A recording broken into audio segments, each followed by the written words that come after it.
మద్యపానం, మత్తు పానీయాలు మనుషుల ఆరోగ్యాలకు ఎంత హానికరమో, అలాగే మన రాజకీయ నాయకులు వాళ్ళ యొక్క ఆలోచన విధానాలు ప్రస్తుత సమాజంలో అంతకన్నా ఎక్కువ హానికరంగా అయిపోయినాయి.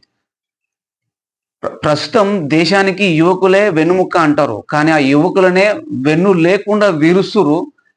రేపొద్దున వాడు ఏమిటికి పనికి రాకుండా చేస్తుర్రు. ఎందుకంటే ఒక నాయకుడి కోసం యువకుడు అప్పు చేసి పని చేసి గెలిపిస్తాడు, అప్పుల పాలవుతాడు, ఆస్తులు అమ్ముకుంటాడు, ఫ్యామిలీకి దూరం అవుతాడు. కానీ అదే నాయకులు ఏమి లేదని సమాజంలోకి వస్తారు, మభ్యమాటలు చెప్తారు, గెలుస్తారు. గంటలోనే, కొన్ని నెలలోనే, కొన్ని సంవత్సరాల్లోనే కోట్లకి అధిపతులు అవుతారు. కానీ పని చేసిన యువకుడికి తిప్పించుకుంటారు, పని మాత్రం ఇవ్వరు, పని మాత్రం చేయరు. ఎన్ని నెలలు గడిచినా ఆ యువకుడికి వచ్చిన పనిని, వానికి ఉన్న మంచి ఆలోచన విధానమే మారిపోతుంది, కానీ వాడికి మాత్రం మంచి జరగదు. ప్రస్తుతం మన రాజకీయంలో అలాంటి పరిస్థితి మన దేశంలో జరుగుతుంది, ముఖ్యంగా మన రాష్ట్రంలో ఉంది. యువకులు దయచేసి మన కుటుంబం ముఖ్యం, మన కుటుంబమే మనకు చివరగా మన తోడుగా నిలబడుతుంది. సో దయచేసి నీకు వచ్చిన పనిని నువ్వు మర్చిపోయి ఇంకేదో కావాలని వాళ్ళ చుట్టూ తిరగడానికే నీ జీవితం గడిచిపోతుంది. వాళ్ళు మాత్రం కోట్లకు అధిపతులవుతారు. కనీసం నువ్వు కోటు కొనుక్కుందామన్న కూడా పైసలు లేని స్థితికి నిన్ను వాళ్ళు తీసుకొస్తారు. ఎందుకంటే మద్యమైన ఒక కాడికి నయం, గంటకు 2 గంటలకు దిగుతుంది, కానీ వీళ్ళ ఆలోచన, వీళ్ళ బుద్ధి విధానాలు ఎప్పుడు ఎలా మారుతాయో తెలియదు. దయచేసి యువకులు ఆలోచించాలి. ఎన్ని సంపాదిస్తారు, ఎంత సంపాదించినా మీరు పోయి పడుకునేది 6 అడుగుల సమాధిలోనే, లేదా కట్టెల మీద కాల్చుకునేది వస్తారు.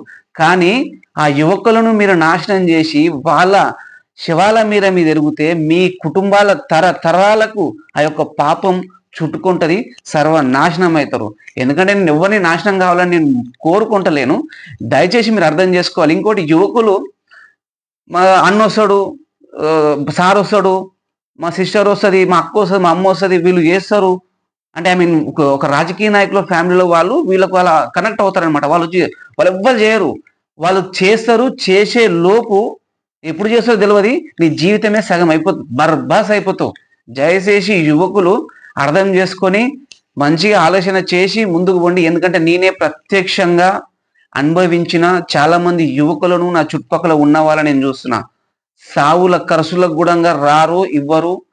అది ఏమవుతుందో తెలియని పరిస్థితికి వాళ్ళు తీసుకొస్తారు. లాస్ట్కు మన మీద నిందను లేపి పక్కకు నెడతారు. ప్రస్తుతం మన తెలంగాణ రాజకీయాలు అంత ఘోరంగా ఉన్నాయి. అభివృద్ధిని పట్టించుకోరు, ఆస్తులను మాత్రమే పట్టించుకుంటారు. 6 నెలలు, సంవత్సరం గడిచిన 100 కోట్లు సంపాదిస్తారు, మనకు మాత్రం 100 రూపాయలు ఇవ్వరు. ఎందుకు ఇస్తారు వాళ్ళు? ఇస్తే మనం వాళ్ళ కోసం మళ్ళీ పని చేయం కదా. మనకి ఏదైనా పని చేస్తే మనం జై కొట్టాం కదా. సో మనకి అట్లనే తెప్పించుకోవాలి, జై కొట్టించుకోవాలి. సో 5 సంవత్సరాలు గడిచిపోతుంది. ఇది మన ప్రస్తుత రాజకీయ నాయకుల యొక్క ఆలోచన విధానం. యువకులు దయచేసి ఫ్యామిలీని ఫస్ట్ చూసుకోండి. ఎందుకంటే వీళ్ళ యొక్క ఆలోచన విధానం మంచిగా లేదు. మన జీవితాలతో ఆడుకుంటారు, నాశనం చేస్తారు. ఇలాంటి ఎన్నో వీడియోలు, ఇది రాజకీయం అనే కాదు, రాజకీయం ఒకటే కాదు, ఇంకా ఏవైనా సరే మంచి మంచి వీడియోలు ఎలాంటి ఏమైనా చేయాలంటే మీరు నాకు గైడ్ చేయండి. ఎందుకంటే నేను కొత్తగా యూట్యూబ్ పెడుతున్నానని మీకు చెప్పాను కదా, ఇది నా యొక్క ఫస్ట్ వీడియో. ఈ వీడియో మీరు చూసిన తర్వాత మీ యొక్క ద్వారా కామెంట్లు, లైక్లు, షేర్ల ద్వారా నన్ను ఎంకరేజ్ చేస్తారని మనస్ఫూర్తిగా కోరుకుంటూ సబ్స్క్రైబ్ చేయండి. ఎందుకంటే సబ్స్క్రైబ్ చేయడం వల్ల చాలా మందికి ఈ యొక్క వీడియో అనేది రీచ్ అవ్వడానికి అవకాశం ఉంటుంది. ఇంకా చాలా మంచి రాజకీయం అనేది కాకుండా చాలా మంచి మంచి వీడియోలు చేయాలని ఉంది. కొద్దిగా స్టార్టింగ్ కాబట్టి కొద్దిగా ఏమైనా తప్పులు మాట్లాడితే కూడా క్షమించాలని కోరుకుంటూ జై భారత్, జై హింద్.